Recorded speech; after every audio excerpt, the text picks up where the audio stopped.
পুৱাৰে পৰা আপোনালোকক যোৰাবাট বা খানাপাৰাৰ পৰিৱেশ দেখুৱাই আছিলোঁ কেনেকৈ কালিৰ দিনটোত অসমৰ চালকৰ ওপৰত আক্ৰমণ চলাৰ পাছত যিসকল চালক আছে তেওঁলোকে এক প্ৰকাৰ অৱৰোধ কৰিছে। যিসমূহ বাহন মেঘালয় বা শ্বিলং অভিমুখে যায় সেইসমূহ এক প্ৰকাৰ বন্ধ কৰিছে। তাৰ সমান্তৰালকৈ শ্বিলঙৰ পৰা যিসমূহ বাহন গুৱাহাটীৰ অভিমুখে আহিছে সেইসমূহ তেওঁলোকে এক প্ৰকাৰ বন্ধ কৰিছে আৰু এক প্ৰকাৰ প্ৰতিবাদ সাব্যস্ত কৰিছে। আমাৰ সৈতে যিহেতু এই মুহূৰ্তত শৃংখল চলিহা আছে, বীৰ লাচিত সেনা আহি উপস্থিত হৈছে। আমি পোনে পোনে তেওঁৰ পৰা জানিম কালি দিনটোৰ সেই খবৰ। প্ৰথমতে প্ৰতিবাদ হৈছিলে, প্ৰতিবাদৰ পিছত এটা ভয়ংকৰ ৰূপ অসমৰ প্ৰত্যেকজন চালকৰ বাহনত এক প্ৰকাৰ আক্ৰমণ কৰা হৈছে। যিসকল টুৰিষ্ট আছিলে তেওঁলোকো আঘাতপ্ৰাপ্ত হৈছে। গোটেই ঘটনাটোক লৈ নহ'ব আৰু এইবিলাক বহুত হ'ল। আজিৰ পৰা এইবিলাক কৰিব দিয়া নহ'ব। আৰু আমি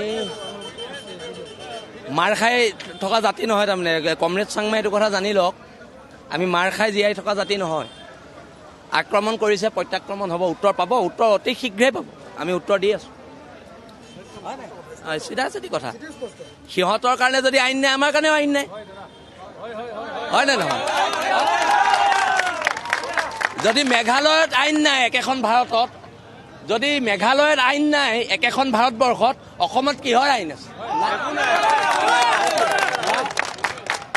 নহ'ব। আছোঁ, আমি ইয়াত বহি আছোঁ। আৰক্ষী মেঘালয় আৰক্ষীৰ ওপৰত অভিযোগ উঠিছে যে তেওঁলোকে চাই আছিলে কালি সেই ঘটনা তেওঁলোকৰ চকু আছে। মেঘালয় আৰক্ষীৰ জাতীয়তাবাদ আছে, নিজৰ ল'ৰা গাত হাত নোতোলে। আমাৰ অসম আৰক্ষীৰ জাতীয়তাবাদ আছে নি? হা? অসম আৰক্ষীয়ে প্ৰথম অসমীয়াকেইটাকে এৰেষ্ট কৰে। হা? আমাৰকেইটা ঘৰৰ পৰা বিচাৰি বিচাৰি তুলিব। হা? অসম আৰক্ষীৰ গাত জাতীয়তাবাদ নাই, জাতীয়তাবাদ নাই। প্ৰব্লেমটো তাত।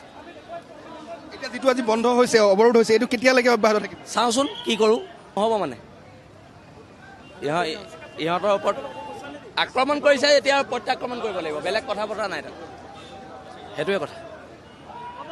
নিশ্চয়কৈ এয়া হৈছে শৃংখল চলিহা। আমি মন্তব্য ইতিমধ্যে ল'লোঁ। তাৰ পৰা পুলক মহন্ত আপোনাক ধন্যবাদ জ্ঞাপন কৰিছোঁ। আপুনি যোৰাবাটৰ পৰা পৰিৱেশ দেখুওৱাৰ বাবে।